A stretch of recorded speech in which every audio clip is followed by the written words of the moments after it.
My name is Benjamin Leroy Dozier. I was a corporal in the U.S. Marines, and I'll always be a Marine. Amen.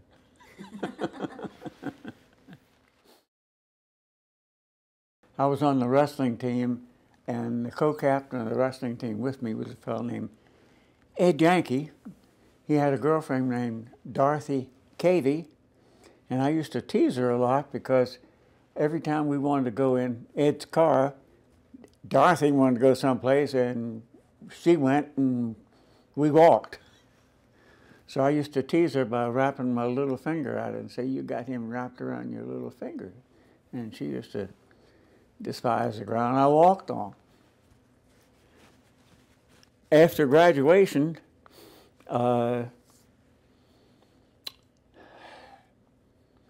sometime during that summer, I bumped into Ed's cousin, and he told me that the two of them Ed and Dorothy had broken up.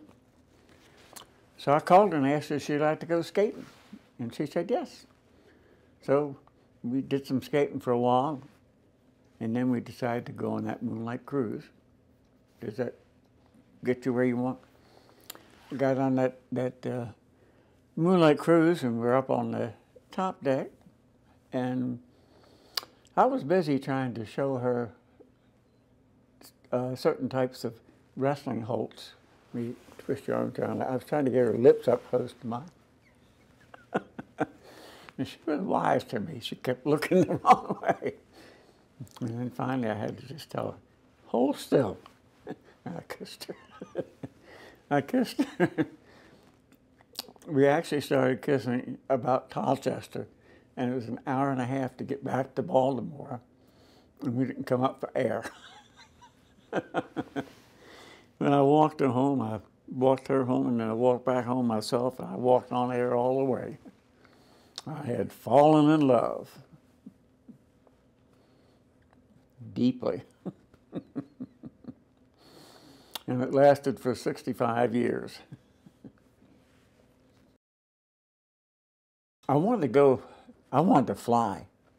I wanted to be an aviator so bad I could taste it.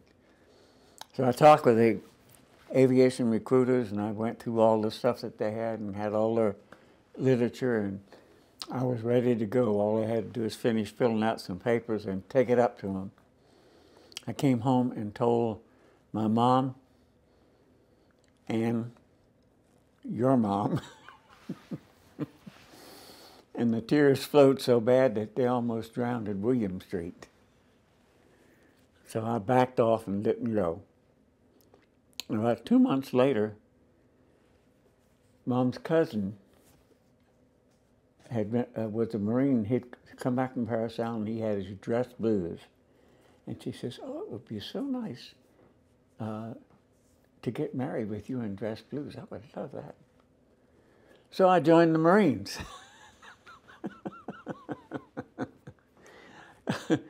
I come home on boot camp furlough. I did not get my dress blues. I got married in my dress greens. I couldn't afford the blues. But that's really why I got in the Marines. I had wanted to go there, and then my second choice was to be a CB. I wanted to get in the construction branch. And even when I went in the Marines, I tried to get in the Pioneer Corps, and I could never get transferred. So I wound up in the Fleet Marine Force Infantry after spending 14 months as a drill instructor at Paris Island.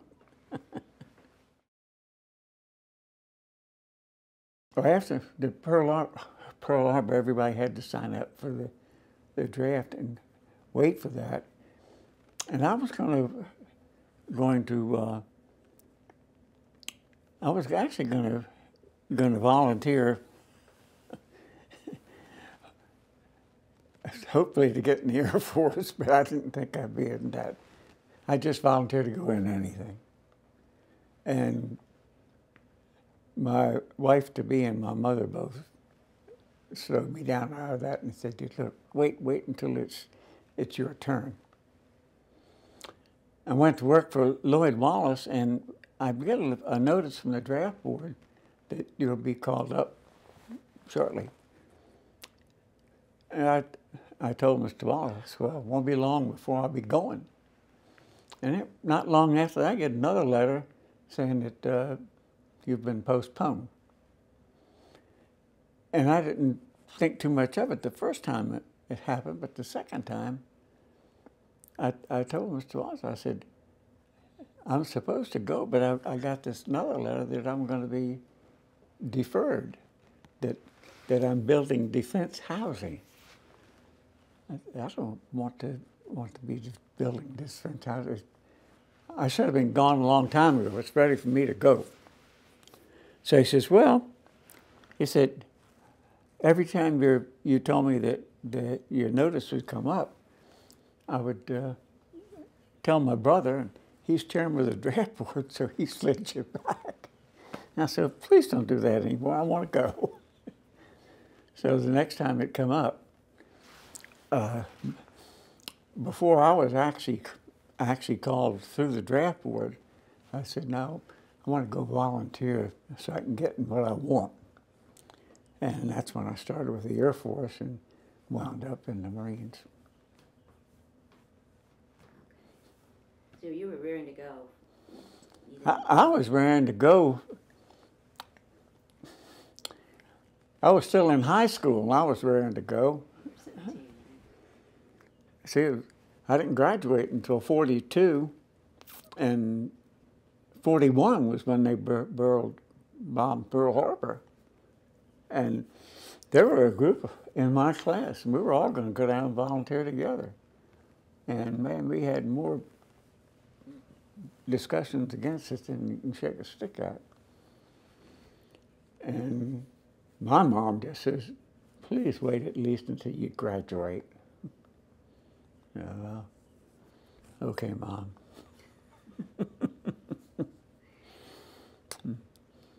So you were 18 when you wound up going over, or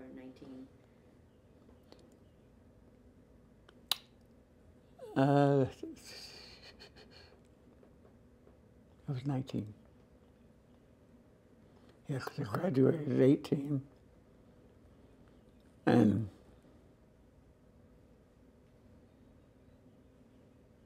yeah, I graduated at 18. It wasn't quite a year that I worked for Wallace. And actually, well, I went in the Marine Corps in August of 43.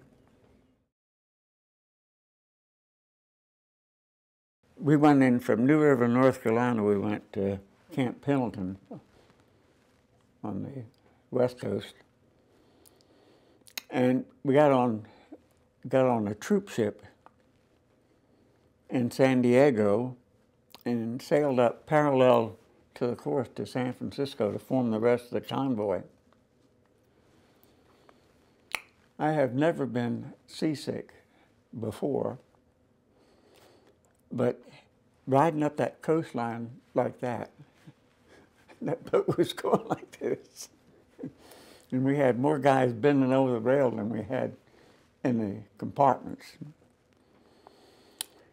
And the Navy, in their absolute brilliance, decided for dinner that day they'd give us chicken a la king.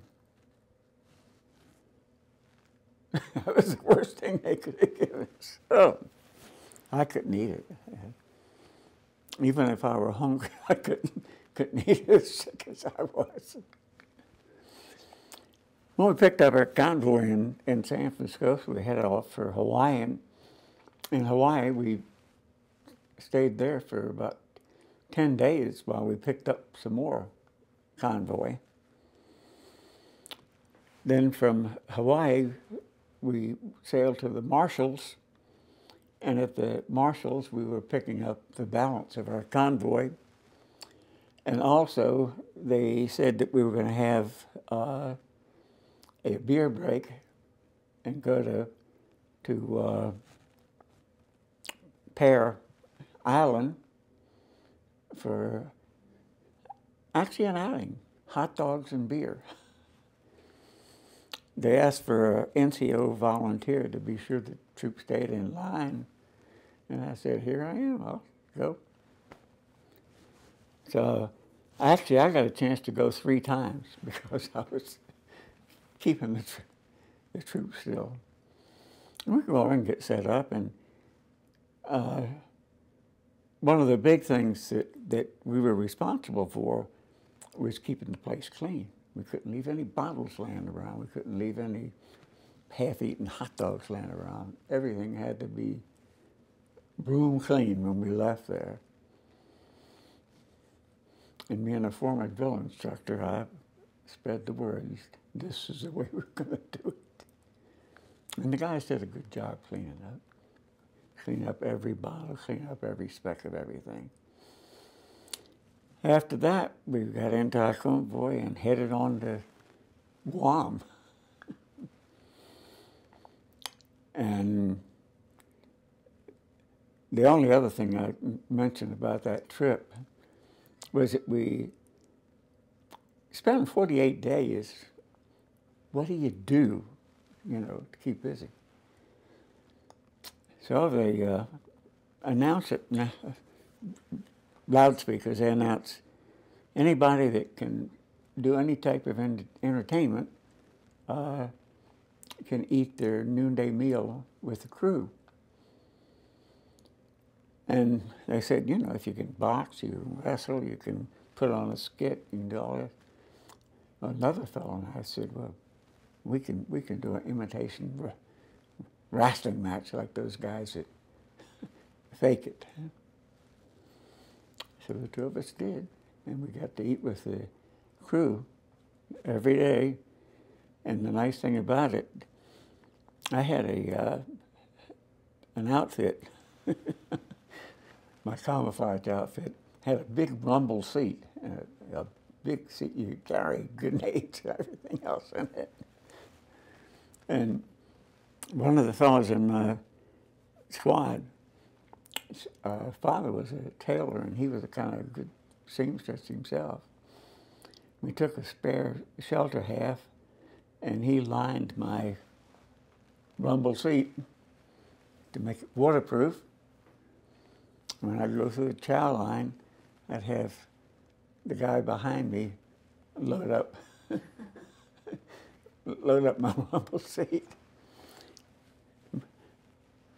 When we went back up, my whole squad was waiting for me to come. I had enough meals for them in my rumble seat.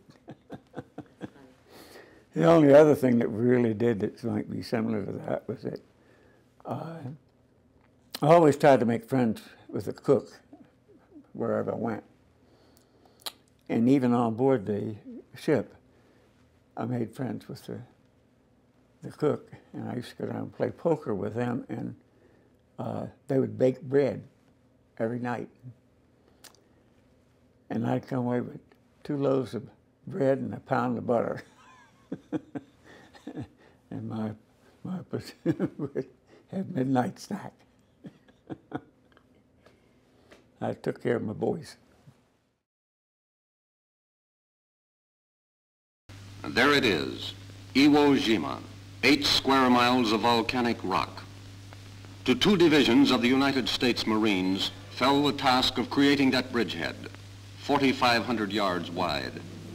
The greatest United States force ever assembled in the Pacific closes on Iwo Jima. 800 ships and thousands of small landing craft head in for the World War island. II, I was in the Carriers 3rd Marine lying back of the main fleet Division, and one of our main combats was Iwo Jima. The Japs spent a generation fortifying Iwo Jima, realizing its great strategic value. But the Marines never heard the word impossible, and they achieved the first successful military breach of Japan's historic boundaries. Casualties are heavy. 2,000 heroic Marines died on Iwo's bloody shores. The 3rd Division was actually called the Floating Reserve. The 4th and 5th Divisions went in, and they were going to take the island back from the Japanese. On D+2, they called the 3rd Division says, come and help. And we did. After we'd been on the island for about 4 or 5 days, our company was pinned down, and every time we poked our head up, we had machine guns just coming out the gazoo shooting at us. The company commander says, tomorrow morning, 5 o'clock, we're just going to charge. Everybody, the whole company, soon. So at 5 o'clock, I took off running like I was a scared rabbit. I got so far out in front of my platoon that I didn't even hear him, but I did see these dirt spots, all the places where the bullets were hitting all around me. I figured one would hit me in a hurry. So I saw a little shallow space and I dove in it. But every time I wiggled, if I breathed deep, I could feel bullets actually hitting my backpack. That's as much as was sticking up. The rest of it, I had just hugged that ground so tight that it didn't get the rest of them. The trouble was, how do you stay still for hour after hour after hour? So I prayed to the good Lord to help me stay still, and he did. He let me go to sleep. And I slept solidly from about 5:15 in the morning until after dark at night. I don't think I even wiggled. But when I woke up after dark, then I well, I have to go and work my way back to my guys now. But I had to be careful because I was afraid that they would hear me coming from the direction of the enemy, and my guys would fill me full of lead. So as I got a little closer, I started reading the riot act to them and using quite a few rather strong profanity. And they decided not to say, hey, that's Ben. So they let me get back in.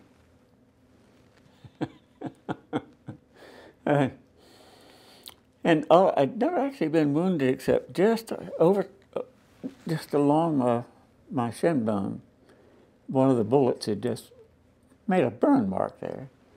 And the corpsman put a little salve on it. He said, hey, I'll give you a Purple Heart. I said, no, I don't want a Purple Heart for that. I know some guys that got it for getting cut on sea racing cans. I don't believe in that. But I didn't realize that if I had gotten that Purple Heart, I'd got an extra $5 a month, so I would have taken that. So that was something. Then the main thing that I would like to say is that just before we left, we had an Easter sunrise service on the side of Mount Surabaki. And it was the most stirring sunrise service I've just ever been to.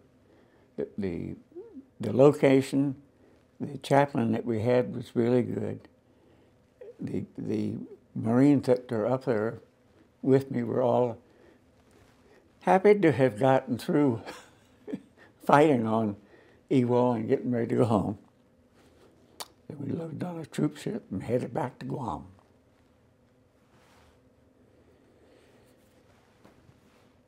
That's my story of Iwo.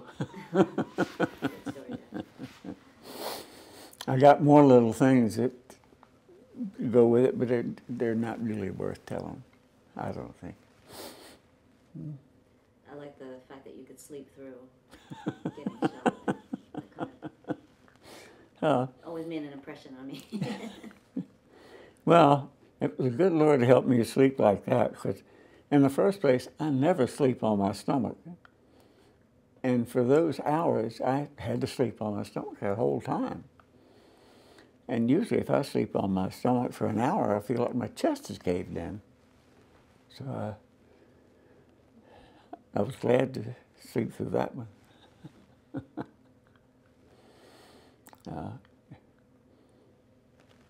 And I had a bunch of really good guys. Yeah. Yeah.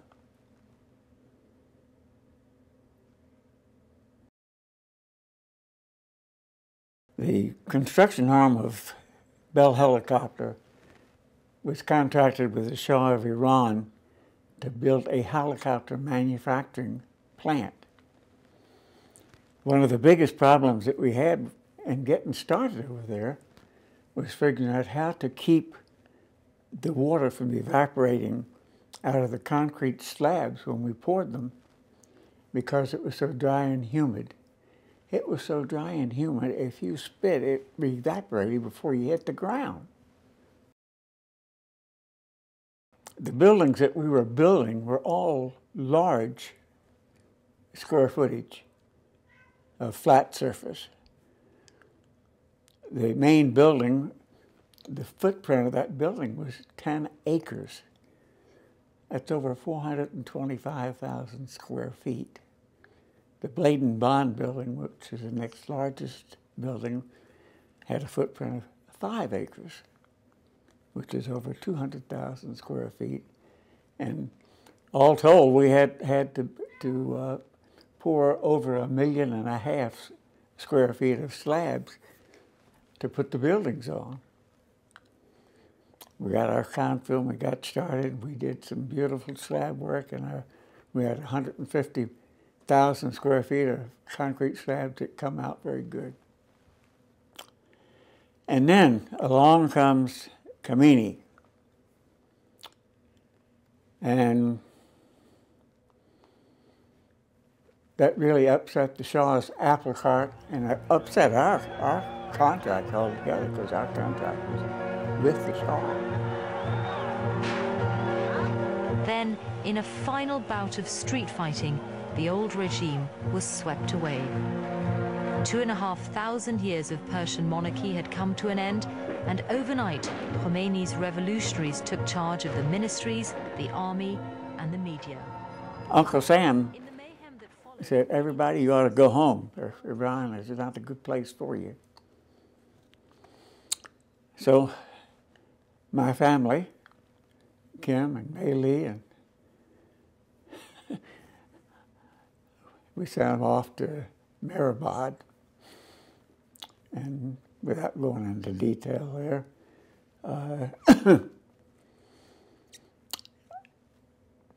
the administrative staff had asked me to stay back long enough to finish building a fence around 500 acres, and also to have General Cerruti approve how much work we had done so we could get paid for it. So I stayed back, and under the agreement that as soon as I got that fence built and got Cerruti to sign, I could go home. I did all that. I was ready to go home, and the general who was in charge of Bell's other operation there says, I can't get you on a plane. If I could get a plane, I'd take it myself. So I said, well, what do we have to do before we can go? And he said, well, we've got 3,000 people that we've got to get from Esfahan and Sharanhar up to Tehran, Mehrabad, so they can fly out. I said, well, how are you doing it? Oh, we're taking them up in SUVs. I said, forget it. Let me do it. So I got 11 buses from the fellow that we rented our vehicles from. And the biggest problem there was to be able to have enough diesel fuel for those buses to be making round trips carrying all these people.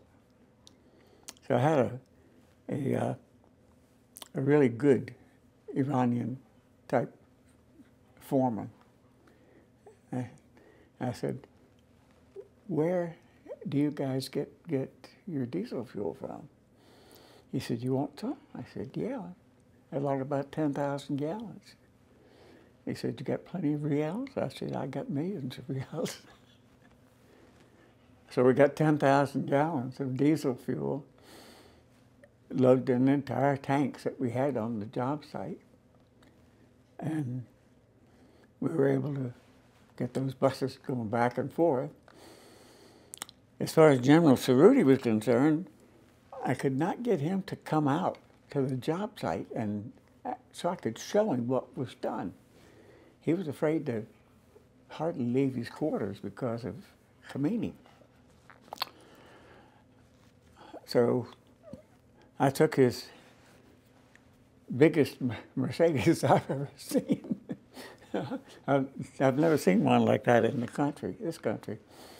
But I took that over and I loaded it up and I put two 55-gallon drums in the trunk of that Mercedes, and there was still room left over. I brought his Mercedes over to him, and I had written up a several-page item that really listed what we had done. I said, "This is what we've done. We haven't been paid for it." And he signed for it. We let him have the fuel, and he took off. Actually, he went up towards Iraq, and I never heard from him, so I don't know for sure whether he got out, but I think he did. But at that time, Khomeini was killing off generals like they were flies, and I'm pretty sure that he skipped out okay. Then we, after got all those people all lined up to Tehran, and I still couldn't get on the airplane until the very last bus that went. I went with that bus. The buses, we had to have a way of keeping control of them. So we had a walkie-talkie with the first bus, and we usually send the buses up 3 at a time, and a walkie-talkie on the last bus. The first bus would go through the checkpoint, and they'll have to wait until the other buses got through. And that went on forever and ever, everything. And it finally went on for us in the very last one, and we got out of there. And then fortunately, we got to once we got into Mehrabad, they told us that Pan Am was the ones who was just flying the trips back and forth, and there's no such thing as a reservation or anything like that. So when they said go, you went and tried to get there as fast as you could and grab a seat. You could get in 2 ways, one in the back part of the airplane, one in the front part. I took the front part, and I got a first-class seat. So that was really comfortable going. We flew on into Frankfurt. That pretty well takes care of Iran. The nice thing about it was that with that letter from General Cerruti, we were able to collect $20 million that they owed us. So Bell Helicopter was happy about that. Actually, our offices were guarded by young Iranians with weapons. And they would take anything that wasn't nailed down that they could carry away, they would carry away and just say, well, that belongs to Iran. They took it. And this young fellow that was watching over us had eyes from my secretary. The secretary was actually married to a helicopter pilot, and she didn't want to leave until he left. So she stayed on as my secretary, and he kept making eyes at her and trying to get at her, and we finally figured a way that we could keep those walkie-talkies away from him. Sam was a big pipe smoker, and he used to buy his tobacco in huge quantities. So in his big bottom desk drawer, we buried the walkie-talkies underneath his tobacco. And then whenever it was time for a bus load to go, he would get out 2 walkie-talkies and away he'd go. And then he and I went on the last trip, and we had 2 walkie-talkies left for us. So we were able to make it fine. And we made that trip fine into Frankfurt, Germany. And we had been, the Eagles Club was like a club for the workers, mainly for the office, the higher echelon workers. So we decided all that booze that was there, we better take it with us so that all the 3,000 people that were heading to Germany would have something to drink. And we had a nice big 30-gallon coffee pot, and I said, well, that one's for me. And that, when we got a hotel room, I set that coffee pot up in my room. And anybody wanted coffee could have it 24 hours a day. And anybody that wanted booze was in Sam's room. And you could go in, and you don't have to worry about getting a shot glass. Just take a bottle. Well, this young fellow kept bothering her. I mean, he wanted to sit on the edge of her desk and keep her from doing her work and chatting and all. And I told him, I finally said, you've just got to get away from there. And he had stacked his rifle over against the wall, sitting down with the butt up in the air. And I could see that it wasn't loaded. So I just got a hold of him and said, now you get over here and you stay over there. You bother her again, I'm just going to kick your butt. He said, you can't do that. I said, yes, I can. You get over and you leave her alone. And he did. If his rifle had been loaded, I'd have been in sad shape and catching bullets. At any rate, it worked out fine, and she stayed right to the end. She went up on the last bus with me, and we took her husband too. So I never saw her again after we hit Germany. In fact, she was on the plane, but I never did see her on the plane.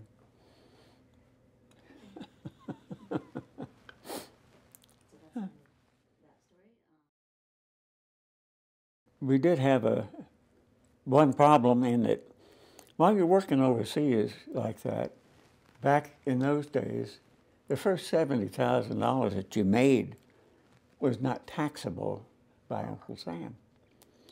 But it had to be for a full year. We'd gotten our first year okay, but we were on our second year and it wasn't done yet by about a month. So some of the guys said, let's stop off in Mexico long enough to get that tax-free $70,000, which we did. So we went to Puerto Vallarta and stayed there for 30 days until our time was up. Then everybody took off for home. I headed into Hawaii, where you and Mom and Kim were. And you know the rest of the story from there, cutting home.